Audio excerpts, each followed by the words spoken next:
San Luis de Francia nació en 1214, en el corazón de la Francia medieval, en una época en la que el papel del rey no solo consistía en gobernar, sino también en proteger, guiar y, sobre todo, servir como modelo de fe para todo el reino. Luis IX, como fue llamado a lo largo de su vida, vino al mundo en una familia real rodeada de privilegios, pero también de profundas responsabilidades espirituales. Su madre, Blanca de Castilla, una mujer de fe inquebrantable, asumió desde temprano la misión de preparar al joven Luis no solo para gobernar, sino para ser un rey según el corazón de Dios. Desde su infancia, Luis fue educado con los más profundos y rigurosos enseñanzas cristianas. Blanca insistía en que él comprendiera que el poder temporal que algún día heredaría no era un fin en sí mismo, sino un medio para cumplir un propósito mucho mayor: servir al pueblo, defender la Iglesia y caminar hacia la santidad. Para ella, la fe no era solo una práctica espiritual, sino la base misma de la vida y del gobierno. «Hijo mío», le decía, «preferiría verte muerto antes que cometer un pecado mortal». Estas palabras, pronunciadas con la intensidad de una madre que entendía las responsabilidades eternas del alma, moldearon el carácter de Luis de manera irreversible. Creció con una visión clara: su reinado sería una extensión del servicio a Dios, y cada decisión se tomaría a la luz de esa responsabilidad. Luis nunca fue un niño común, ni siquiera entre los hijos de la realeza. Era un joven profundamente dedicado a la oración y a las obras de caridad, algo raro entre los jóvenes de su estirpe. Desde muy temprano, destacaba no por su fuerza o habilidades bélicas, características valoradas en los príncipes, sino por su bondad y su precoz sabiduría. A los 7 años, ya mostraba un fuerte sentido de justicia y responsabilidad, expresando con frecuencia compasión por los más pobres y vulnerables. Su corazón se inclinaba naturalmente hacia los necesitados, algo que marcaría toda su vida y su reinado. Cuando su padre, Luis VIII, falleció, el joven Luis tenía apenas 12 años. Era una edad muy joven para asumir el trono de uno de los reinos más grandes y poderosos de Europa, pero las circunstancias exigían que se preparara rápidamente para el rol que le aguardaba. Durante los años de su juventud, su madre Blanca de Castilla actuó como regente, gobernando el reino en su nombre hasta que alcanzara la mayoría de edad. En ese tiempo, no solo administraba los asuntos del Estado con sabiduría, sino que también continuaba guiando espiritualmente al joven Luis, inculcándole la profunda conciencia de que la corona que un día usaría sería, antes que nada, un símbolo de servicio a Dios y al pueblo. Francia, en esa época, no era solo un reino rico y poderoso, sino también un país con grandes tensiones políticas y sociales. Las divisiones entre la nobleza y el pueblo eran profundas, y los reyes enfrentaban con frecuencia desafíos para mantener la paz. Sin embargo, en lugar de dejarse intimidar por estas dificultades, el joven Luis creció decidido a transformar la sociedad basándose en los valores cristianos que tanto valoraba. Entendía que la verdadera paz solo podía alcanzarse a través de la justicia y la misericordia, y esas serían las marcas de su gobierno. Cuando finalmente asumió el poder por completo, ya en su juventud, Luis dejó claro que su gobierno sería diferente. Mientras que muchos reyes de su época eran conocidos por la opulencia y el uso de la fuerza bruta para mantener el control, San Luis tenía otra visión. Veía el trono como una oportunidad para ejercer la justicia y el cuidado hacia los más necesitados. Uno de sus primeros actos como rey fue crear un sistema de justicia accesible para todos, sin importar su posición social. Instituyó un tribunal donde él mismo escuchaba las quejas del pueblo, en una actitud que parecía impensable para un monarca medieval.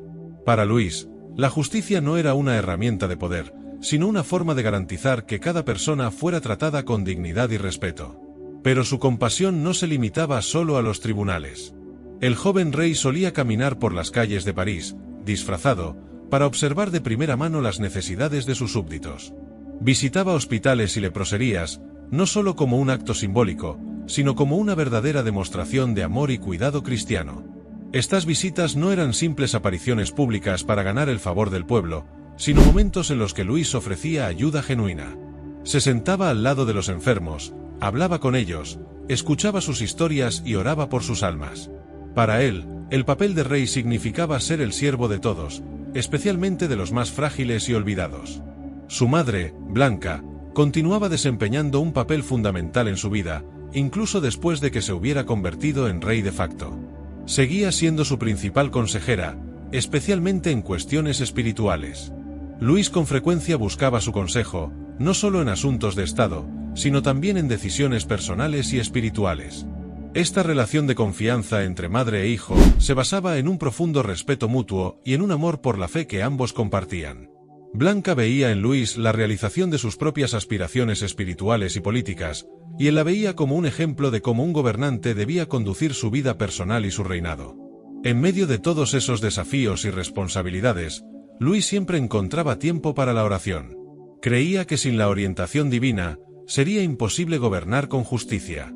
Sus mañanas comenzaban con misas y oraciones, y con frecuencia pasaba horas en silencio ante el Santísimo Sacramento. Luis no solo participaba en los ritos de la Iglesia, sino que vivía su fe de manera profunda y auténtica. Creía que la oración era la clave para mantener el equilibrio entre sus responsabilidades temporales y espirituales, y su ejemplo inspiraba a quienes lo rodeaban. A pesar de su vida de privilegios, San Luis nunca se dejó seducir por las riquezas ni por el poder. Era conocido por su simplicidad y humildad. Aunque vivía en un palacio, su vida personal se caracterizaba por la modestia. Usaba ropas sencillas, y durante la Cuaresma, con frecuencia ayunaba y usaba un cilicio como signo de penitencia. Para él, el verdadero tesoro no estaba en las posesiones terrenales, sino en la gracia divina y en la salvación eterna. Su devoción a la pobreza voluntaria era un testimonio de su creencia de que, incluso como rey, no estaba por encima de los mandamientos de Cristo, quien enseñaba a amar al prójimo y a renunciar a los bienes de este mundo. La historia de San Luis de Francia es un ejemplo vivo de que el poder y la santidad pueden caminar juntos. Desde su infancia, entendió que la verdadera realeza no consistía en dominar, sino en servir. Su reinado, profundamente enraizado en la fe, trajo paz, justicia y esperanza tanto a Francia como a la Iglesia. La simplicidad de su vida personal y su profunda devoción dejaron un legado que ha perdurado a través de los siglos, inspirando a cristianos de todas las generaciones. San Luis de Francia nos demuestra que la santidad no es un llamado exclusivo para monjes y monjas, sino para todos aquellos que, en cualquier posición de la vida, buscan vivir conforme al Evangelio y hacer la voluntad de Dios. Cuando San Luis de Francia alcanzó la mayoría de edad y asumió el trono, se produjo una profunda transformación en su manera de concebir el poder. A diferencia de muchos monarcas de su tiempo, para quienes el reinado era una cuestión de riqueza, guerra y conquistas, Luis veía el trono como una extensión del llamado cristiano de servir. Su visión de gobernar era radical para la época. Creía que, como rey, debía ser el primero en dar el ejemplo de humildad, justicia y caridad. Esta postura de servicio al pueblo, especialmente a los más pobres, pronto se convertiría en la marca distintiva de su gobierno. A lo largo de su reinado, San Luis adoptó un estilo de liderazgo basado en la justicia, lo que reflejaba directamente las enseñanzas de su fe. Creía profundamente que el poder que Dios le había confiado debía ejercerse de manera que beneficiara al reino, pero siempre de acuerdo con los principios de la moral cristiana. Así, en lugar de buscar guerras de conquista para expandir su territorio, Luis se centró en crear un ambiente de paz y estabilidad en toda Francia. Entendía que, sin justicia y paz, el reino no podría florecer espiritualmente, y que su principal deber como rey era proteger la dignidad de cada uno de sus súbditos, desde los nobles más encumbrados hasta los campesinos más humildes. Desde los primeros años de su gobierno, Luis comenzó a implementar una serie de reformas legales que cambiarían el curso de la historia de Francia. Uno de los ejemplos más notables fue el establecimiento de un tribunal de justicia que estaba abierto a todos, independientemente de la clase social. Luis quería asegurarse de que cualquier persona, desde el noble hasta el campesino, pudiera tener acceso a la justicia, algo casi impensable en esa época. Él mismo participaba activamente en estas sesiones de juicio, escuchando con paciencia las quejas del pueblo, juzgando con imparcialidad y buscando soluciones que no solo resolvieran los conflictos, sino que también trajeran reconciliación entre las partes involucradas. Este acto de gobernar con sus propias manos era inusual para un monarca, que normalmente delegaría tales responsabilidades a sus ministros o jueces. Pero para San Luis, era un deber sagrado. Estos tribunales populares reflejaban una visión mucho más amplia que él tenía sobre el papel de un gobernante cristiano. Luis creía que la justicia era un reflejo directo de la voluntad de Dios, y que, como rey, estaba encargado de garantizar que el reino siguiera los mandamientos divinos. La corrupción y la injusticia que a menudo permeaban la sociedad medieval eran para él no solo un error político, sino un pecado que hería la armonía del reino de Dios en la tierra. Por lo tanto, buscó incansablemente eliminar estas prácticas, asegurándose de que la ley se aplicara de manera equitativa y justa para todos. Luis era extremadamente riguroso cuando se trataba de proteger los derechos de los pobres. Veía en ellos a los verdaderos herederos del reino de Dios, y por eso creía que la justicia debía favorecerlos siempre que fuera posible. A través de sus acciones, demostraba que un gobierno no se mide solo por la fuerza de sus armas, sino por la manera en que trata a los más vulnerables de su sociedad. San Luis solía decir que era mejor ser amado por el pueblo que temido, y realmente vivía de acuerdo con este principio. Su gentileza y compasión por los marginados, su capacidad para perdonar y escuchar, le ganaron el respeto y la admiración de sus súbditos. Su visión de gobernar estaba, por lo tanto, intrínsecamente ligada a su vida de fe. Para San Luis, no había separación entre el trono y el altar. Participaba activamente en la vida religiosa del reino, promoviendo reformas en la Iglesia y asegurándose de que el clero fuera un ejemplo de moralidad y dedicación al Evangelio. Un ejemplo de esta interacción entre el poder temporal y espiritual fue su decisión de crear leyes que limitaban la usura, una práctica que consideraba contraria a los principios cristianos de caridad. Para él, los altos intereses cobrados a los más pobres eran una forma de opresión que impedía el florecimiento de la justicia divina en la tierra. Además, San Luis mostró una dedicación especial a las obras de caridad. No solo promulgaba leyes o delegaba responsabilidades a otros, sino que también participaba personalmente en ayudar a los necesitados. En una ocasión, se le vio lavando los pies de mendigos y sirviendo comidas en hospitales para enfermos y pobres. Estos actos de caridad no eran realizados por ostentación, sino porque Luis creía profundamente que era su deber como cristiano y como rey servir a los demás, especialmente a los más necesitados. Veía a Cristo en cada uno de los pobres y enfermos que se cruzaban en su camino, y este era uno de los motivos que lo impulsaban a vivir una vida de humildad y servicio. Estas acciones de San Luis de Francia no pasaron desapercibidas. Su reputación como un rey justo y bondadoso se extendió por toda Europa. Reyes y príncipes de otros reinos a menudo lo consultaban sobre cuestiones políticas y religiosas, buscando sus consejos y orientación. Se convirtió en un modelo de monarca cristiano, un ejemplo de cómo el poder puede ejercerse de manera justa y misericordiosa, sin perder el sentido de servicio y compasión. La fe de San Luis también se reflejaba en su forma de vivir la penitencia y la oración. Solía ayunar con regularidad y asistía a misas diarias, algo que, para la época, no era común entre los reyes. Muchas veces, en lugar de participar en banquetes lujosos y fiestas extravagantes, prefería pasar su tiempo en oración o meditación. Esta vida de disciplina espiritual también influyó en su forma de gobernar, ya que creía que solo podría ser un buen rey si estaba en constante comunión con Dios. Por lo tanto, Luis veía su reinado como una vocación divina, y no solo como un cargo político. Otro aspecto que marcó profundamente su gobierno fue la forma en que trató los temas de guerra y paz. Aunque participó en las cruzadas, San Luis de Francia nunca fue un guerrero sediento de sangre ni de conquistas territoriales. Él prefería la diplomacia sobre la guerra, y siempre buscaba resolver los conflictos mediante negociaciones pacíficas antes de recurrir a las armas. Sin embargo, cuando la guerra se volvía inevitable, lideraba sus tropas con valentía y convicción, pero siempre con el objetivo de restaurar la paz lo más pronto posible. Veía la guerra como un mal necesario en algunas situaciones, pero creía que la verdadera victoria radicaba en la reconciliación y la restauración de la justicia. Luis era profundamente respetado, incluso por sus enemigos.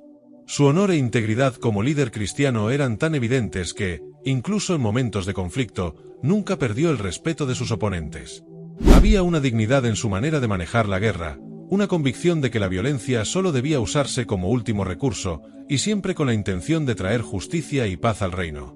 Con el paso de los años, el reinado de San Luis se convirtió en una referencia de santidad en el gobierno.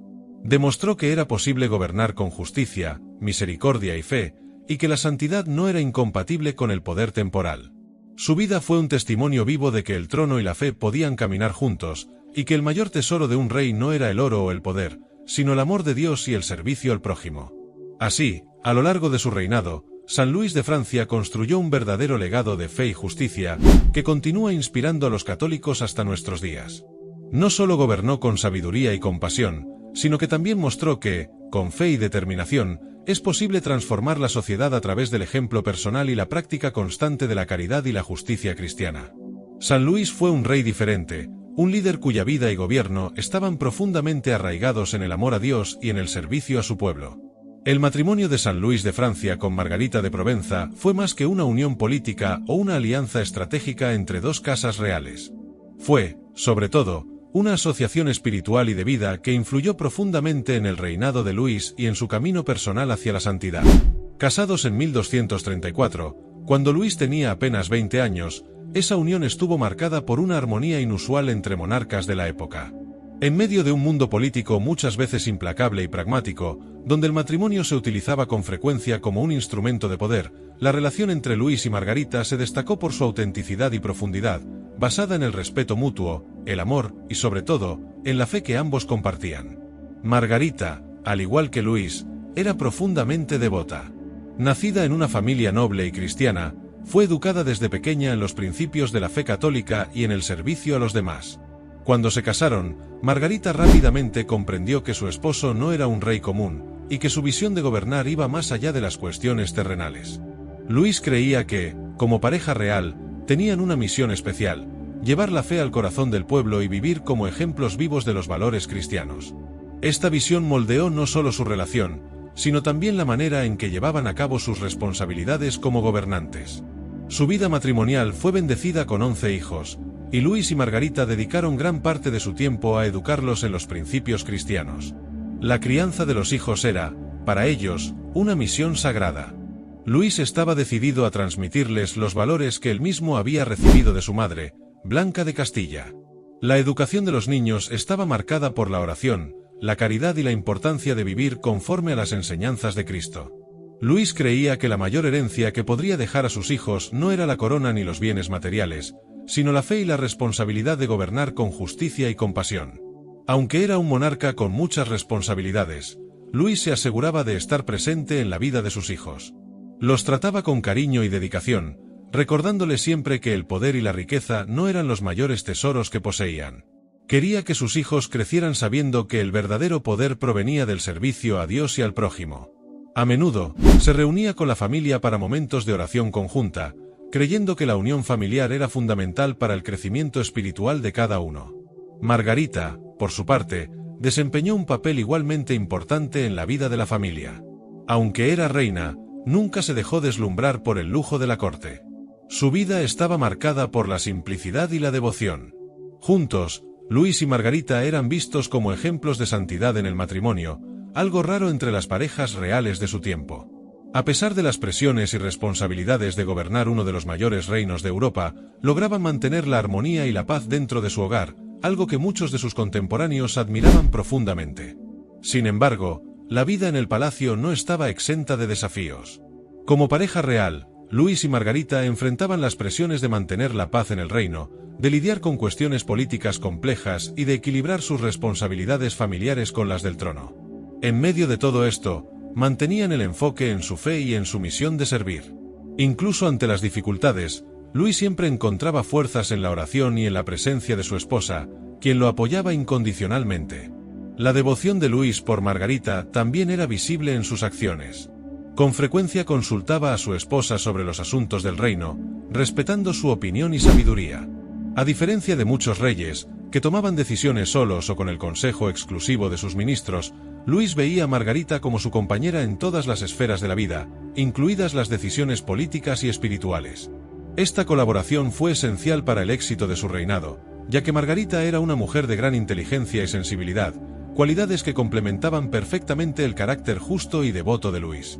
A pesar de las muchas alegrías que el matrimonio trajo, Luis y Margarita también enfrentaron momentos de gran dolor, como la pérdida de algunos de sus hijos a una edad muy temprana. Estos episodios de sufrimiento, sin embargo, solo fortalecieron la fe de la pareja. Creían que, incluso en las mayores tristezas, Dios tenía un propósito y que, a través de la fe, encontrarían consuelo. Estas experiencias profundizaron aún más su espiritualidad, ya que aprendieron a ofrecer su dolor como un sacrificio a Dios, confiando la promesa de la vida eterna. Una de las mayores demostraciones de la fe y humildad de Luis y Margarita fue durante los tiempos de crisis en el reino. Cuando la peste azotó partes de Francia, Luis y su esposa no dudaron en involucrarse directamente en el cuidado de los enfermos. Margarita, junto a su esposo, visitaba hospitales y casas donde las personas más pobres sufrían con la enfermedad. Ofrecían no solo ayuda material, sino también consuelo espiritual, rezando con los enfermos y alentándolos a no perder la esperanza. Estas acciones consolidaron aún más el amor del pueblo por ellos. Luis y Margarita eran vistos como gobernantes que no solo hablaban de fe, sino que la vivían plenamente, incluso en los momentos más difíciles. Además, la colaboración de Luis y Margarita se extendió a los esfuerzos de Luis por defender la fe cristiana mediante las cruzadas. Cuando él partió hacia Tierra Santa, Margarita asumió un papel esencial en la administración del reino, asegurando que Francia continuara siendo gobernada de acuerdo con los principios de justicia y caridad que ambos defendían. La confianza de Luis en su esposa era total, y sabía que, incluso a distancia, el reino estaba en buenas manos.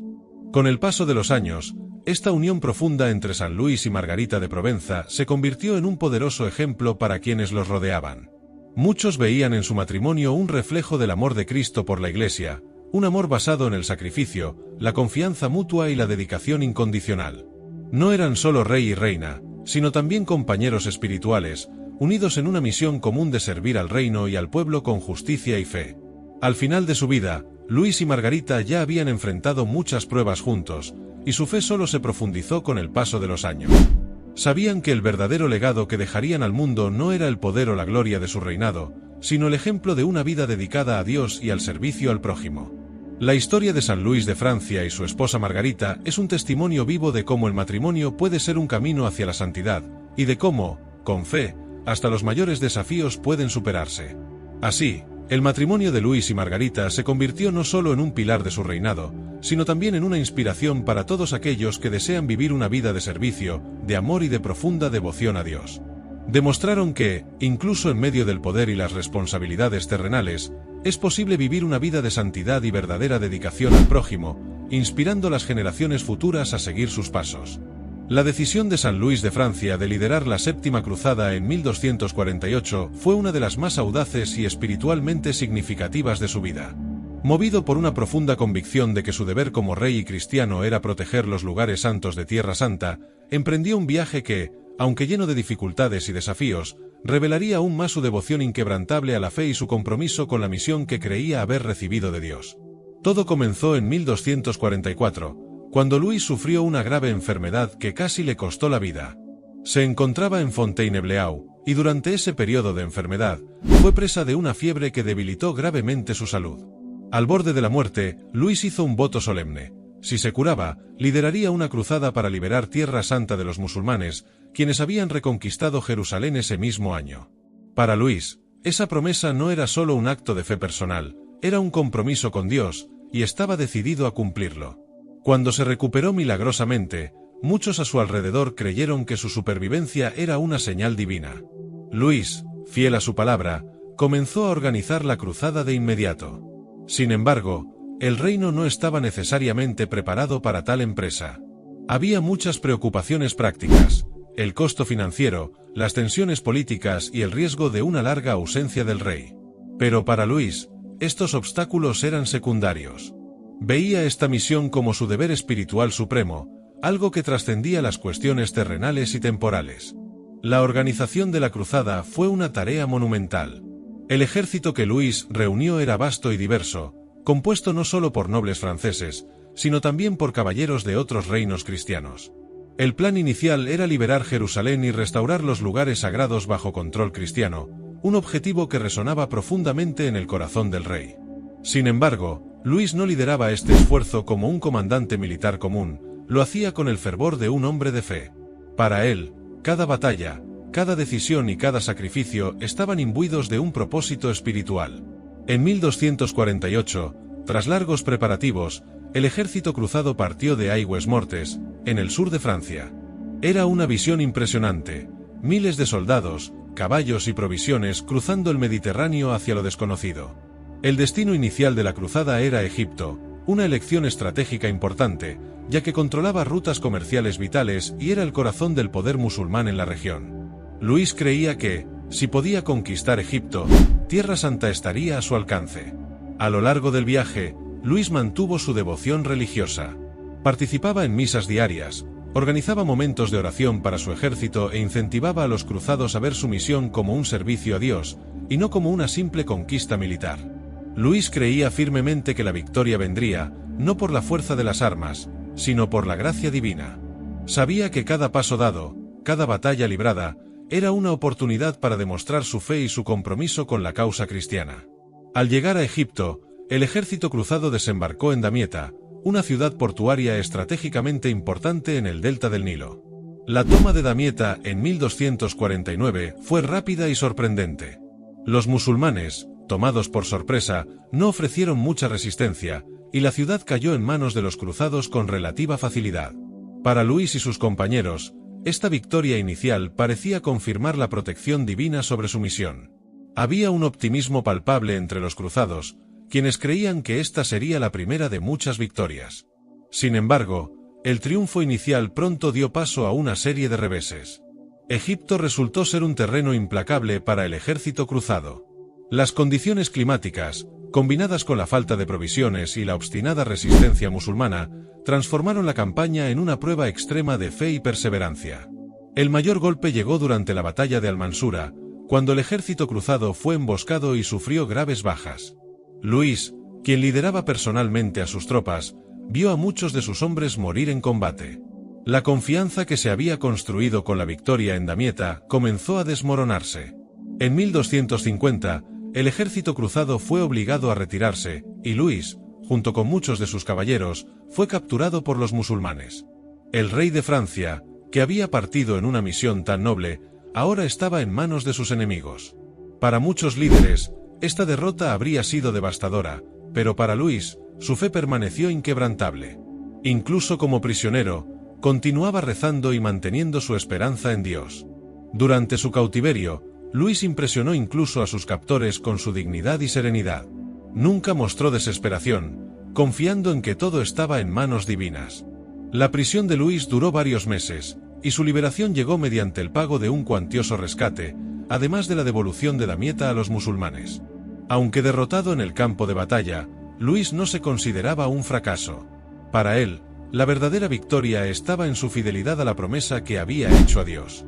Incluso después de su liberación, no regresó inmediatamente a Francia. En su lugar, pasó otros 4 años en Oriente, tratando de fortalecer los lazos entre los cristianos de la región y organizando defensas contra futuros ataques musulmanes. Creía que, aunque no hubiera conquistado Jerusalén, aún había mucho por hacer por la causa cristiana en Oriente. Cuando finalmente regresó a Francia en 1254, San Luis fue recibido como un héroe. Aunque la cruzada no había logrado sus objetivos iniciales, el pueblo lo veía como un rey santo, alguien que había sacrificado todo, incluida su libertad, por una causa mayor que él mismo. Su reputación de santidad creció aún más tras su regreso, y muchos comenzaron a verlo no solo como un rey justo, sino como un verdadero santo en vida. El fracaso militar de la Séptima Cruzada nunca disminuyó el fervor religioso de Luis.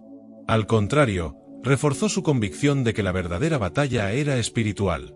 Continuó gobernando con justicia, siempre poniendo la fe en primer lugar y trabajando incansablemente para mejorar las condiciones de vida de sus súbditos, especialmente de los más pobres. Su experiencia como prisionero en Egipto le hizo valorar aún más la dignidad humana y la importancia de la caridad. Este viaje de fe y sacrificio marcó profundamente la vida de San Luis de Francia.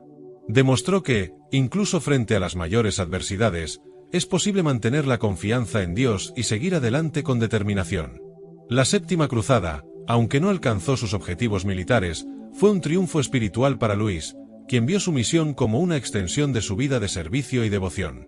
Así, la Cruzada de San Luis no fue solo una campaña militar, sino una peregrinación personal de fe, marcada por el sacrificio, la resiliencia y una confianza inquebrantable en Dios.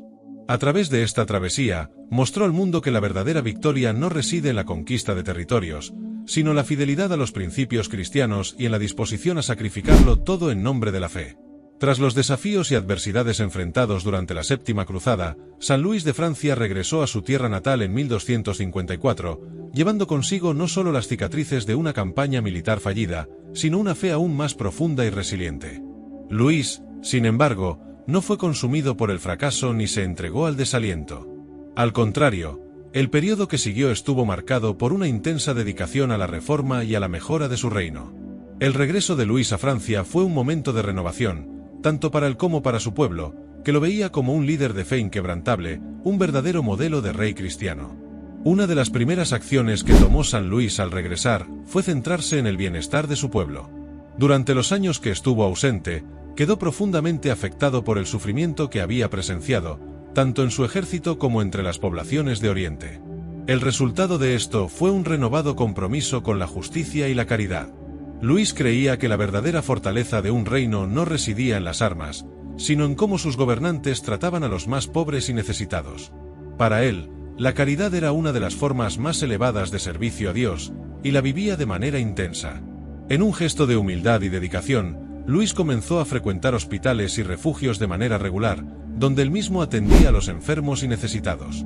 No solo ofrecía generosas donaciones, sino que participaba activamente en la vida de esas personas, escuchando sus historias, ofreciendo consuelo e incluso lavando los pies de algunos. Estas actitudes de cercanía y servicio eran inusuales para un monarca, pero ejemplificaban el tipo de liderazgo que San Luis creía que era la verdadera expresión de un rey cristiano. Veía a Cristo en cada uno de los que sufrían, y su reinado pasó a estar profundamente caracterizado por ese compromiso con los más vulnerables. Esa dedicación a la justicia y a la caridad también se reflejó en sus reformas del sistema legal. San Luis estaba obsesionado con la idea de que todos, independientemente de su posición social, debían tener acceso a la justicia. Para él, un reino que no protegía a los débiles estaba en pecado. Luis continuó expandiendo los tribunales populares que había creado antes de su partida para la cruzada, asegurando que cualquier persona, desde el campesino hasta el noble, pudiera hacer oír sus asuntos. Personalmente revisaba muchos de los casos, garantizando que la justicia se aplicara de manera equitativa y compasiva. Además de las reformas jurídicas, San Luis implementó cambios significativos en las prácticas económicas del reino. Prohibió la práctica de la usura, que veía como una forma de opresión hacia los pobres, y reguló los precios de muchos bienes esenciales, asegurando que los más necesitados pudieran sobrevivir con dignidad. Estas medidas, profundamente influenciadas por su fe, demostraban su compromiso de construir un reino que reflejara los valores del Evangelio. Mientras Luis consolidaba estas reformas internas, también mantuvo un fuerte compromiso con la paz. Estaba decidido a resolver conflictos mediante la diplomacia siempre que fuera posible, creyendo que la verdadera victoria residía en la reconciliación y no en la guerra. Un ejemplo notable de este enfoque fue el Tratado de Corbeil, firmado en 1258, que resolvió tensiones territoriales de larga data entre Francia y la Corona de Aragón. A través de cuidadosas negociaciones, Luis logró garantizar una paz duradera con sus vecinos, algo que se consideró un gran logro en una época marcada por frecuentes guerras y disputas territoriales. No obstante, a pesar de su éxito en promover la paz dentro y fuera de su reino, la mente de San Luis jamás dejó de pensar en Tierra Santa. Aunque la Séptima Cruzada no había alcanzado sus objetivos, la convicción de Luis de que su misión era proteger los lugares sagrados permanecía fuerte. Veía Tierra Santa como un punto de unión entre todos los cristianos y creía que era su deber seguir luchando por la libertad de esos lugares sagrados. Así, con el paso de los años, Luis comenzó a planear una nueva cruzada, la Octava Cruzada. Esta vez, sin embargo, sabía que la empresa sería aún más desafiante. La salud de Luis ya comenzaba a declinar, y sentía el peso de los años y de las responsabilidades que cargaba. No obstante, para él, ese sacrificio era un llamado divino. A los 53 años, en 1267, tomó la decisión definitiva de partir nuevamente, liderando una nueva expedición. La idea de ir a la guerra de nuevo, especialmente después de las difíciles experiencias de la Séptima Cruzada, podría parecer insensata a los ojos de muchos, pero para Luis, era un acto de fe y devoción. No partió de inmediato.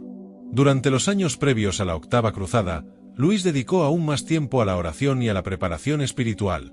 Sabía que la tarea que tenía por delante no sería fácil, pero creía que su misión era más que una simple cuestión de política o poder, era una vocación de fe.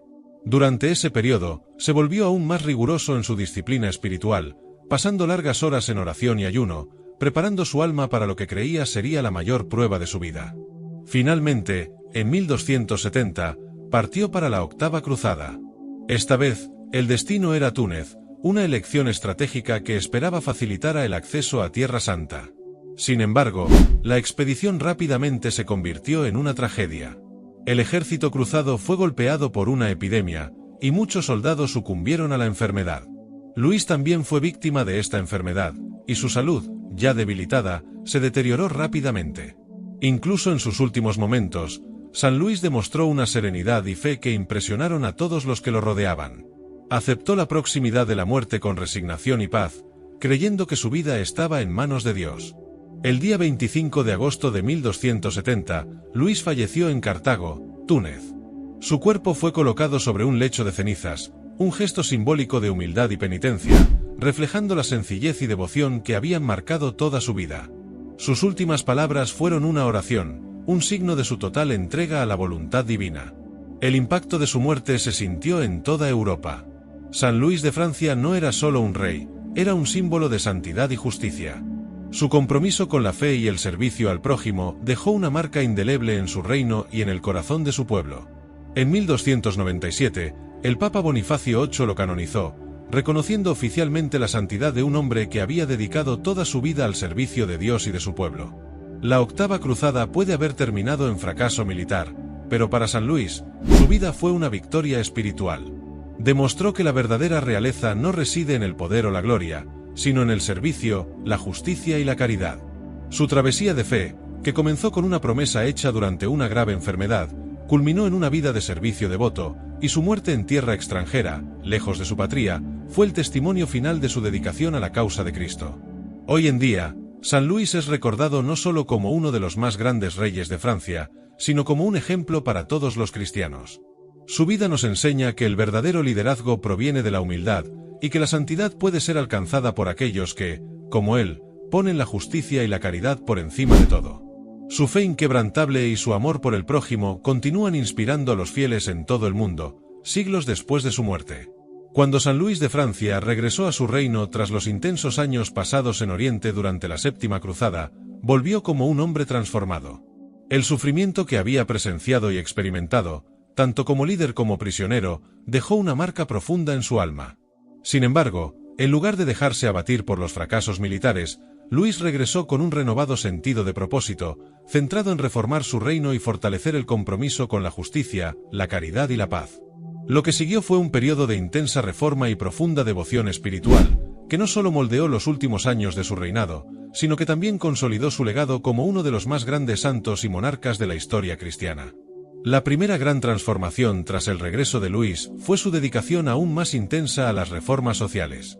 Al caminar por las calles de París, visitando mercados y lugares de encuentro popular, el rey veía claramente las desigualdades que afligían a su pueblo. Él, que había pasado por tantas dificultades físicas y espirituales durante la cruzada, sentía ahora un llamado aún más fuerte para combatir esas injusticias. Luis creía que el verdadero papel de un rey era ser un siervo de su pueblo, asegurando que cada persona, independientemente de su clase o condición, fuera tratada con dignidad y justicia. San Luis entonces implementó una serie de reformas legales que buscaban garantizar la equidad en el trato hacia todos sus súbditos.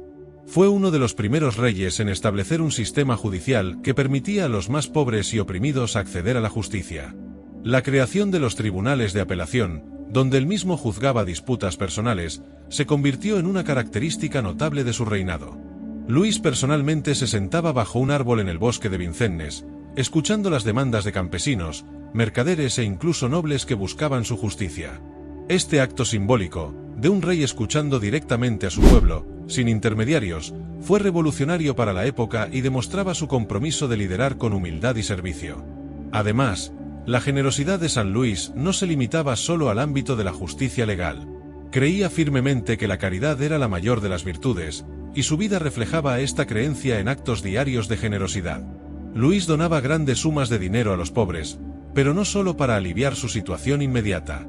También se preocupaba por crear oportunidades para que las personas pudieran vivir con dignidad. Fundó hospitales y albergues, especialmente para los leprosos, quienes eran ampliamente marginados en esa época. Luis visitaba personalmente esos hospitales, atendiendo a los enfermos con sus propias manos, lavándoles los pies y hablándoles con un espíritu de profunda compasión. Esta actitud de servicio al prójimo también se reflejaba en la manera en que San Luis trataba a los prisioneros y a los marginados. Abolió muchas de las crueles penas que eran comunes en la Edad Media e implementó un sistema de castigos más justos y humanitarios. En su corazón, Luis creía que el perdón era una de las mayores virtudes cristianas, y procuraba practicarlo en todas las áreas de su gobierno. Aunque era firme al mantener el orden en su reino, siempre buscaba equilibrar la justicia con la misericordia, reflejando el ideal cristiano de que nadie estaba más allá de la redención. Al mismo tiempo que consolidaba estas reformas, Luis también estaba profundamente preocupado por mantener la paz en su reino y con sus vecinos. Entendía que la paz era un requisito esencial para que la justicia floreciera. En un esfuerzo por evitar los constantes conflictos que asolaban a Europa, Luis utilizó su habilidad diplomática para mediar disputas, colocándose a menudo como árbitro entre potencias rivales.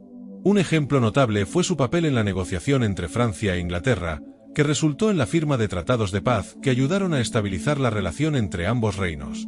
Además, San Luis tomó medidas para resolver los conflictos internos dentro de su propio reino. Implementó una serie de medidas para proteger a la población civil durante las guerras y prohibió la práctica de la destrucción de propiedades agrícolas y aldeas, una táctica común de los ejércitos durante las invasiones.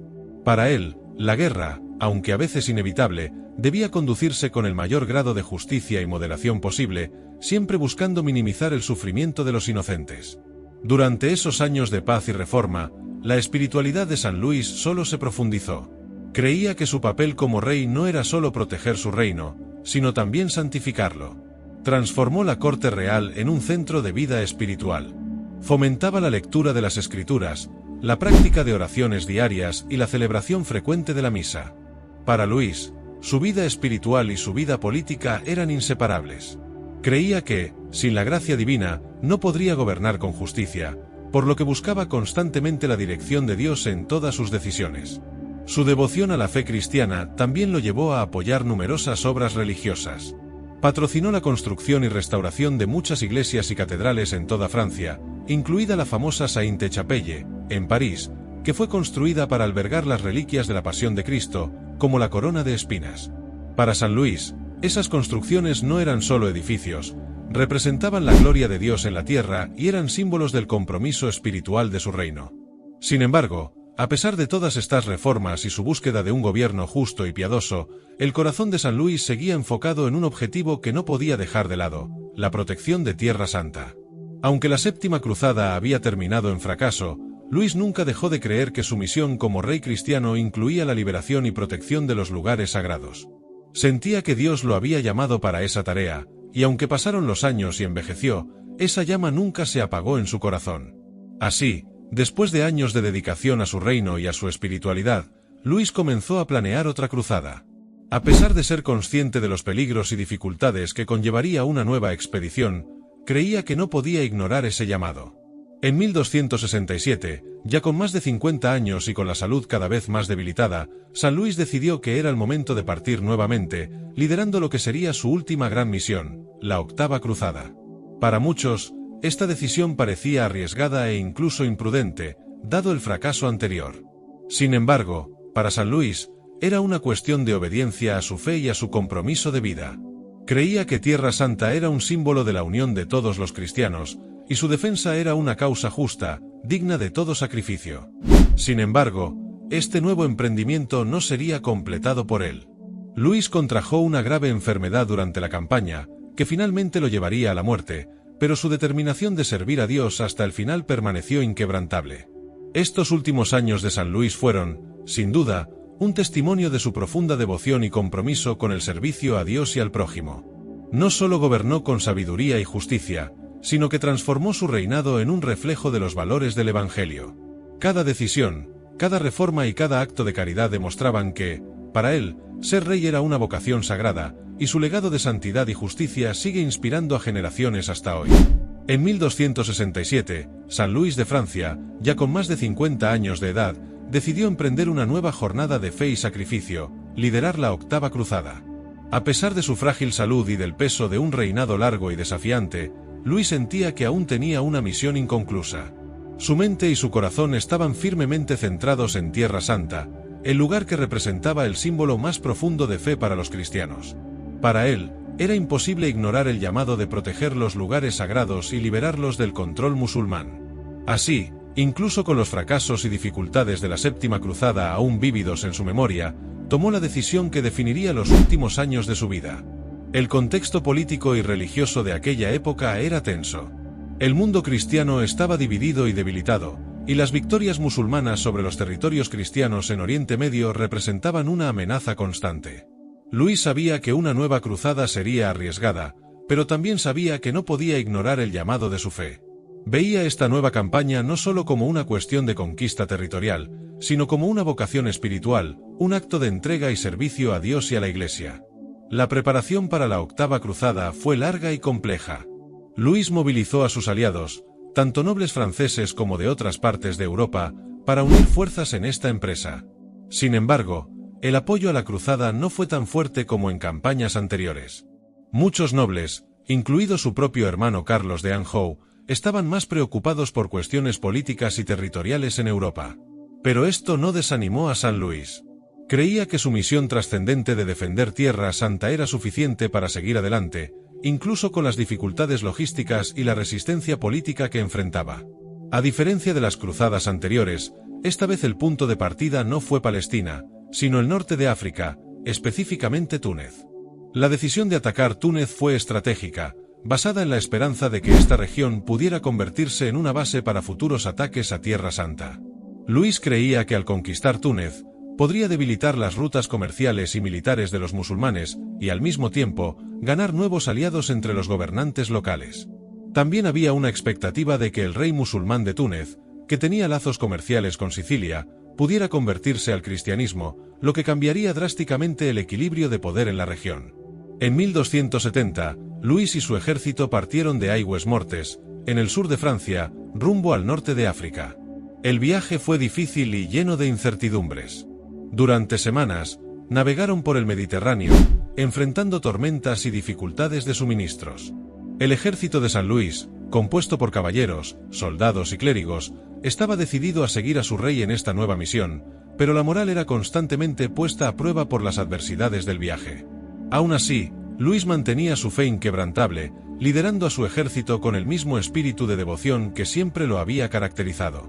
Al desembarcar en suelo tunecino, la realidad rápidamente se mostró mucho más difícil de lo previsto. El calor abrasador, la falta de agua potable y las condiciones insalubres comenzaron a afectar gravemente al ejército cruzado. Pronto, enfermedades como la disentería y la fiebre comenzaron a propagarse entre los soldados. San Luis, que ya tenía la salud debilitada antes de partir, no fue inmune a estos males. Contrajo una fiebre alta, y a pesar de las adversidades, no perdió la serenidad que siempre lo acompañaba. Durante los últimos días de su vida, Luis demostró una profunda aceptación del sufrimiento que enfrentaba. Para él, cada dolor y cada sacrificio eran ofrecidos a Dios como un acto de fe. Incluso debilitado, continuaba reuniéndose con sus consejeros, planeando estrategias y rezando con fervor. Los relatos de sus compañeros de campaña describen a un rey que, hasta el final, mantuvo su dignidad y su fe inquebrantables. A pesar del dolor, nunca dejó de preocuparse por el bienestar de sus hombres y por el éxito de la misión que había emprendido. El 25 de agosto de 1270, San Luis falleció en Cartago, cerca de Túnez. Sus últimos momentos estuvieron marcados por una profunda espiritualidad. Se cuenta que pidió ser colocado sobre un lecho de cenizas, un símbolo de su humildad y penitencia, como si quisiera regresar al polvo de la tierra de donde vino. Sus últimas palabras fueron una oración, entregando su alma a Dios y expresando su deseo de que su sacrificio sirviera para la salvación de los lugares santos. La muerte de San Luis fue un golpe devastador para el ejército cruzado y para toda la Europa cristiana. Su partida marcó el fin de la Octava Cruzada, que, sin su liderazgo firme, se desmoronó rápidamente. Sin Luis, los cruzados no fueron capaces de mantener su posición en Túnez, y la expedición terminó sin lograr sus objetivos. Sin embargo, el legado de San Luis trascendió el fracaso militar de la Octava Cruzada. Fue recordado no solo como un rey, sino como un santo que vivió y murió por su fe. Su valentía, su compasión por los más pobres y su devoción absoluta a la causa cristiana lo convirtieron en un modelo de santidad y liderazgo. En 1297, menos de 30 años después de su muerte, el Papa Bonifacio VIII lo canonizó, reconociendo oficialmente lo que muchos ya sentían. San Luis de Francia había vivido una vida de tal santidad y servicio que merecía ser contado entre los santos de la Iglesia. El impacto de su santidad se sintió mucho más allá de Francia. A lo largo de los siglos, San Luis fue reverenciado como un modelo de monarca cristiano, alguien que puso la justicia y la caridad en el centro de su reinado. Se convirtió en el patrono de la Tercera Orden franciscana y fue venerado en iglesias y catedrales de toda Europa. La Sainte Chapelle, que él mandó construir en París para albergar las reliquias de la Pasión de Cristo, se convirtió en uno de los grandes monumentos de su legado espiritual. La vida de San Luis nos enseña que, incluso en los momentos más oscuros y en las mayores adversidades, la fe y la dedicación al servicio de Dios pueden iluminar el camino. Su determinación de liderar la Octava Cruzada, aun sabiendo los inmensos desafíos que enfrentaría, mostró que el verdadero sacrificio va más allá de las conquistas terrenales. Luis vivió y murió como un hombre de fe, y su ejemplo continúa inspirando a católicos de todo el mundo, que ven en él a un santo que personificó el ideal cristiano de liderazgo, caridad y devoción. El sacrificio final de San Luis de Francia no fue solo el de un rey que luchó en una cruzada. Fue el sacrificio de un hombre que, hasta su último aliento, ofreció su vida al servicio de Dios y del prójimo. Su vida y su muerte son un poderoso testimonio de que la santidad puede vivirse en cualquier condición, incluso en las más desafiantes, y que la verdadera victoria cristiana está en la fe, en la justicia y en el amor al prójimo. La muerte de San Luis de Francia, ocurrida el 25 de agosto de 1270, fue un momento de gran tristeza para la cristiandad y dejó un profundo vacío en el corazón del pueblo francés. Su fallecimiento durante la Octava Cruzada, lejos de su tierra natal y en un entorno hostil, podría haber sido interpretado como un trágico final para un rey que dedicó su vida a la fe y al servicio al prójimo. Sin embargo, el significado de su muerte trascendió las circunstancias del campo de batalla. Para quienes lo conocieron y para muchos que escucharon sus historias a lo largo de los siglos, Luis no murió en vano. Su vida, marcada por una fe inquebrantable y un deseo constante de hacer el bien, se convirtió en un legado vivo de santidad, justicia y humildad. Tras su muerte, el impacto de sus acciones y su memoria reverberaron por toda Europa. El cuerpo de San Luis fue tratado con gran reverencia. Sus compañeros, conscientes de la importancia de preservar el cuerpo del Santo Rey, decidieron transportar sus restos mortales de regreso a Francia. Sin embargo, el viaje de vuelta al suelo francés sería largo y desafiante. La expedición cruzada estaba debilitada por la enfermedad y la desorganización, y el transporte del cuerpo sagrado debía realizarse con sumo cuidado. La tradición de la época dictaba que los cuerpos de los cruzados fallecidos en tierras extranjeras fueran preservados mediante un proceso conocido como mos teutonicus, en el que los huesos eran separados del resto del cuerpo para facilitar su transporte. Así, los restos de San Luis fueron preparados para ser llevados de regreso a Francia, donde su pueblo esperaba con un profundo sentimiento de luto y devoción. Cuando la noticia de la muerte de San Luis llegó a Francia, rápidamente se extendió por toda Europa. Reyes, príncipes y líderes religiosos expresaron sus condolencias, reconociendo que el mundo cristiano había perdido no solo a un gran líder, sino a un verdadero ejemplo de santidad. El pueblo francés, que veía a Luis como mucho más que un monarca, comenzó a venerarlo como un protector espiritual, un rey que gobernaba no solo con sabiduría, sino con un corazón dedicado a Dios y al bien de su pueblo. Para muchos, ya era considerado un santo mucho antes de ser oficialmente canonizado. En 1271, cuando los restos mortales de San Luis llegaron a Francia, fueron recibidos con gran reverencia. La ceremonia fúnebre fue grandiosa, y su cuerpo fue sepultado en la Basílica de Saint-Denis, el lugar tradicional de descanso de los reyes franceses. Sin embargo, lo que siguió a su muerte fue aún más significativo que las ceremonias fúnebres. El pueblo comenzó a visitar su tumba en gran número, muchos creyendo que orar en el lugar donde descansaba su cuerpo traería bendiciones y curaciones. Empezaron a surgir relatos de milagros, y las historias de gracias alcanzadas por la intercesión de San Luis se difundieron rápidamente. Estos primeros signos de devoción popular fueron uno de los principales motivos que llevaron a su canonización. Menos de 30 años después de su muerte, en 1297, el Papa Bonifacio VIII lo declaró oficialmente santo. La canonización de San Luis fue una celebración que resonó por toda la cristiandad. Fue el primer rey de Francia en ser elevado a la santidad, y su vida fue presentada como un ejemplo de cómo el poder temporal podía ejercerse en consonancia con los valores del Evangelio.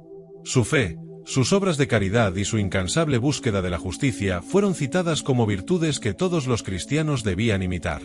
La canonización de San Luis no fue solo un honor para él, sino también para Francia. Su reinado llegó a ser visto como un periodo de luz y gracia, una época en la que la justicia y la caridad florecieron bajo el gobierno de un rey que colocaba su fe por encima de todos los intereses políticos.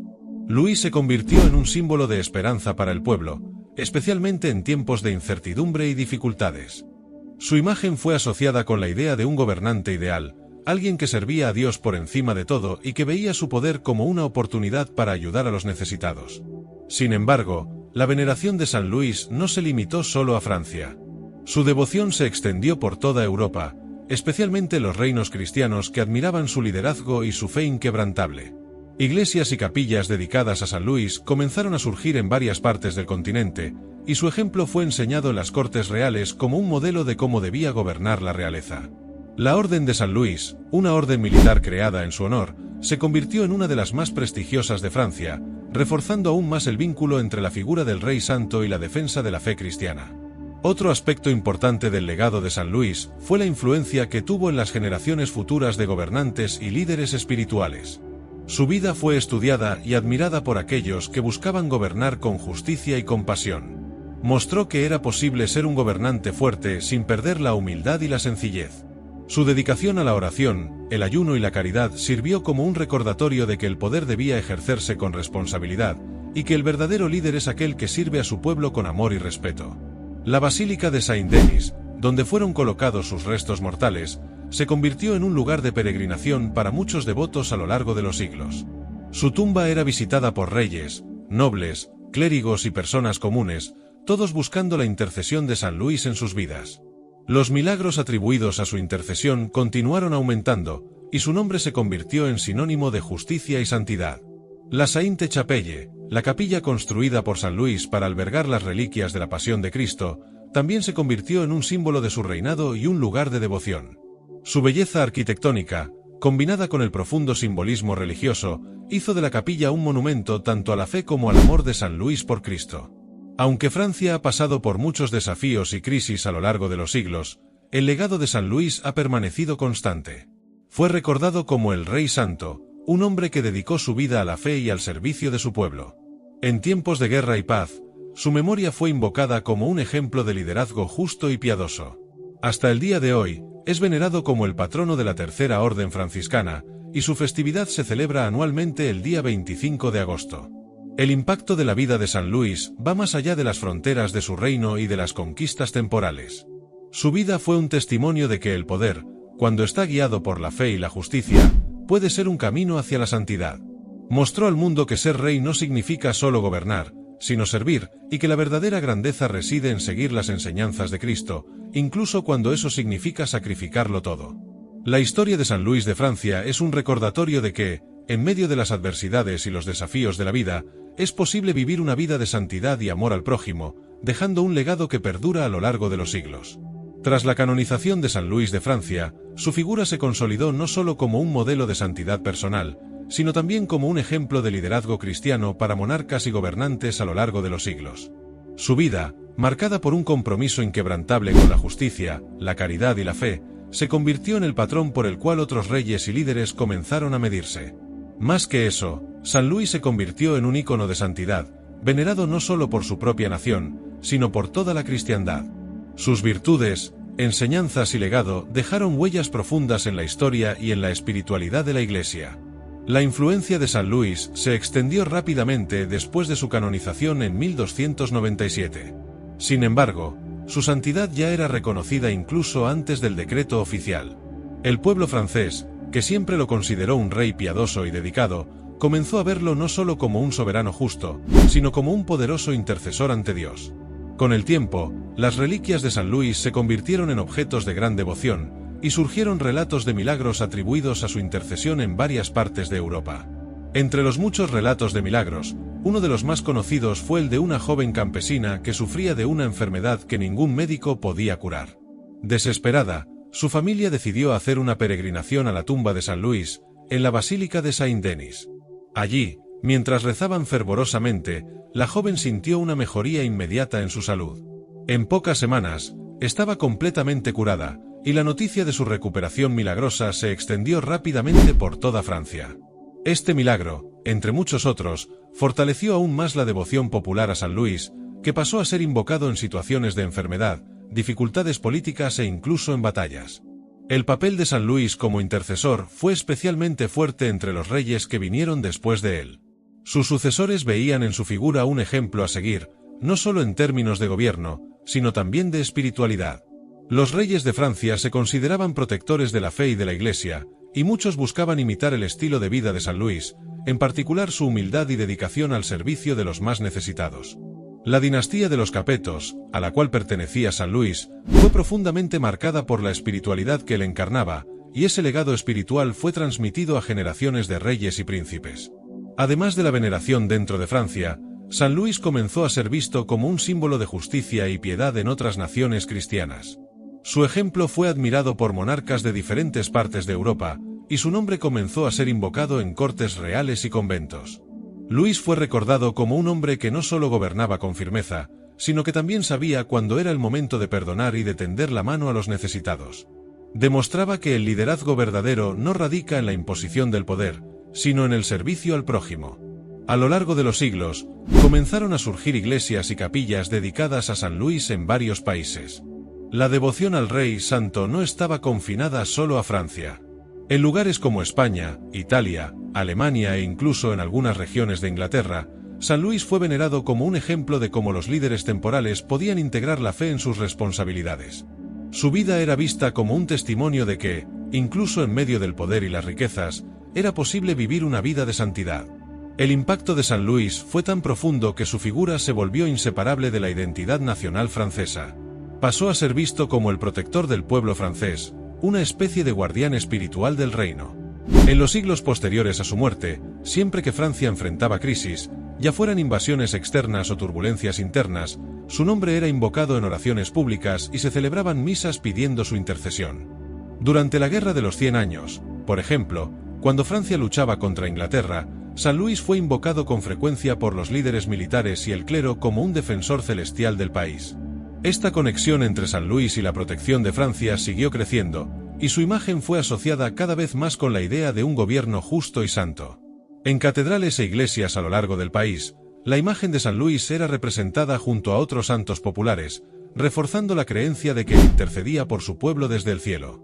Su vida se convirtió en un ejemplo de que, incluso en posiciones de gran poder, era posible vivir de acuerdo con las enseñanzas de Cristo, y que la verdadera grandeza no residía en la conquista de territorios, sino en la capacidad de servir a los demás con amor y justicia. La influencia de San Luis también se sintió en la espiritualidad de la Iglesia. Era especialmente venerado entre los franciscanos, quienes veían en su vida un reflejo de los ideales de pobreza y humildad defendidos por San Francisco de Asís. San Luis mantenía una profunda devoción a esos ideales y frecuentemente buscaba vivir de manera sencilla, a pesar de ser un rey poderoso. Fue uno de los primeros monarcas en apoyar la expansión de la orden franciscana en su reino, garantizando que los frailes tuvieran los recursos necesarios para continuar su trabajo de predicación y caridad. Además de los franciscanos, San Luis también influyó en otras órdenes religiosas, como los dominicos y los cistercienses, que admiraban su compromiso con la oración y la meditación. Para estas comunidades religiosas, San Luis fue un ejemplo de cómo la vida política y la vida espiritual podían complementarse. Su liderazgo equilibrado entre la acción y la contemplación fue una inspiración para muchos monjes y monjas que veían en él un ejemplo de cómo seguir las enseñanzas de Cristo, incluso en las circunstancias más complejas. Uno de los legados más duraderos de San Luis fue su enfoque sobre el ejercicio del poder. Para él, ser rey significaba ser el primero en servir. Creía que la justicia debía estar siempre en primer lugar, y que su papel como monarca era garantizar que todos, especialmente los más vulnerables, fueran tratados con dignidad. Esta visión de liderazgo basada en la justicia y el amor al prójimo fue una lección valiosa no solo para sus sucesores, sino también para todos los líderes que buscaban un ejemplo de santidad en el ejercicio de sus funciones. La vida de San Luis de Francia continúa inspirando a los católicos de todo el mundo. Es recordado como un hombre que, incluso en medio del poder y la riqueza, nunca perdió de vista su vocación de servir a Dios y al prójimo. Su dedicación a la justicia, su compasión por los pobres y su fe inquebrantable son recordados hasta el día de hoy como ejemplos de cómo vivir una vida de santidad. La historia de San Luis nos enseña que el poder, cuando es guiado por la fe y el amor, puede ser una fuerza para el bien, y que el verdadero liderazgo está en el servicio, la justicia y la caridad. San Luis de Francia, a lo largo de su vida, dejó un legado que sigue inspirando a generaciones, pero la profundidad de su influencia y el significado de su santidad quizás se comprendan mejor al observar cómo vivió sus últimos años. No se trataba solo de un rey gobernando un reino poderoso, sino de un hombre que, por encima de todo, deseaba servir a Dios en cada aspecto de su vida. La combinación única de poder, humildad y fe hizo de San Luis un ejemplo no solo para sus contemporáneos, sino también para aquellos que vinieron mucho después de su muerte. En los últimos años de su reinado, Tras regresar de la Séptima Cruzada, San Luis fue profundamente transformado por las experiencias que vivió en Oriente. Había enfrentado la derrota, el cautiverio y el sufrimiento físico, pero en lugar de retirarse a una vida de aislamiento y tristeza, regresó a Francia con una renovada fuerza espiritual. Su visión de liderazgo estaba más arraigada que nunca en la justicia, el amor al prójimo y el servicio a los más vulnerables. Luis no veía su poder como una forma de control, sino como una responsabilidad sagrada de cuidar de su pueblo. Esta perspectiva moldeó sus decisiones políticas, sociales y espirituales hasta el final de sus días. Una de las características más notables de San Luis en sus últimos años fue su dedicación a la justicia y la paz. Estaba decidido a garantizar que su reino fuera gobernado de manera justa y equitativa. Para él, la justicia no era solo una obligación legal, sino un principio espiritual. Luis creía que todos, desde el campesino más humilde hasta el noble más poderoso, debían tener acceso al mismo trato justo. Creó tribunales donde los pobres podían presentar sus quejas, y él mismo escuchaba muchos de esos casos. Las descripciones de Luis sentado bajo un árbol, escuchando personalmente las quejas de su pueblo, se convirtieron en un símbolo de su cercanía con los más humildes. Además de la justicia, su vida estuvo marcada por la caridad. Luis era profundamente sensible a las necesidades de los pobres y los enfermos. Donaba grandes cantidades de su propio tesoro personal para ayudar a aquellos que se encontraban en situaciones desesperadas. No era raro verlo visitar hospitales, leproserías y albergues, donde cuidaba a los enfermos con sus propias manos, lavándoles los pies y hablándoles, siempre con palabras de consuelo y aliento. Estas acciones no se realizaban para obtener aplausos, sino porque Luis creía que Cristo estaba presente en cada persona necesitada.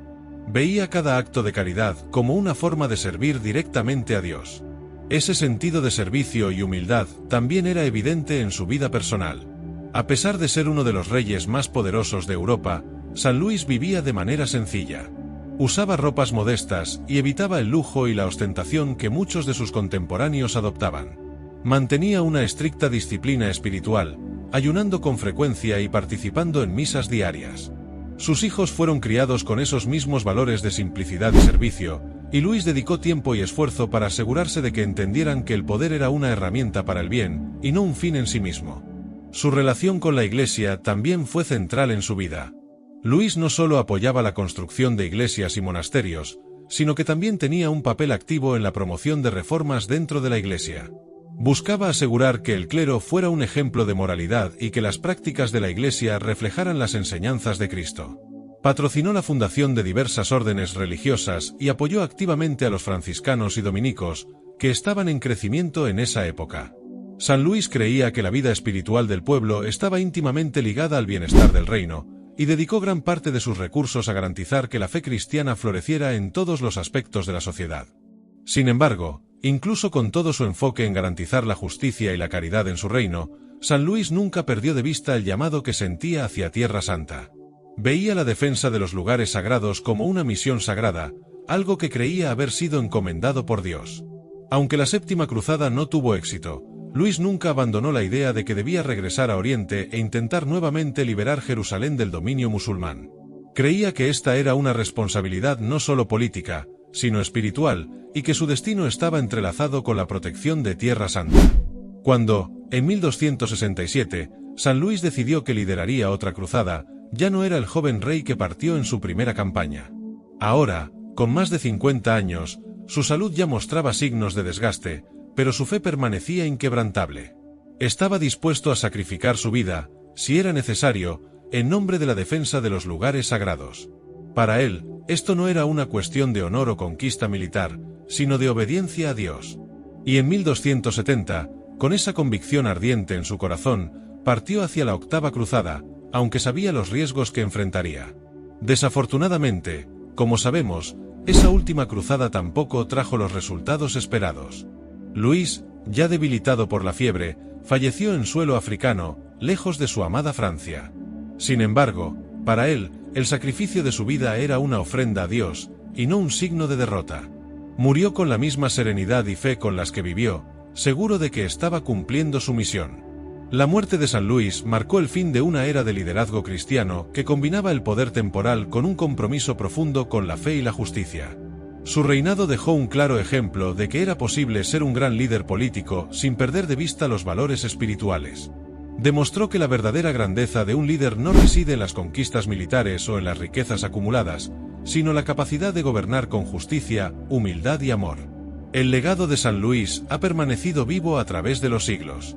Su vida fue un ejemplo para reyes y gobernantes de toda Europa, y su canonización fue simplemente el reconocimiento formal de una santidad que ya era percibida por su pueblo mucho antes de su muerte. San Luis sigue siendo un modelo de cómo la fe cristiana puede transformar el poder en servicio, y de cómo el liderazgo verdadero debe ejercerse con justicia y compasión. Hoy en día, muchos cristianos aún ven en San Luis un ejemplo de santidad vivida en medio del poder y la política. Demostró que el servicio a Dios y al prójimo es lo que da sentido a la vida, incluso para aquellos que ocupan las posiciones de liderazgo más altas. Su historia sigue inspirando, mostrando que, con fe y determinación, es posible vivir de acuerdo con las enseñanzas de Cristo, incluso en las circunstancias más desafiantes. San Luis de Francia, el Rey Santo, es un testimonio eterno de que la santidad no tiene límites, ya sea en el trono o en el campo de batalla.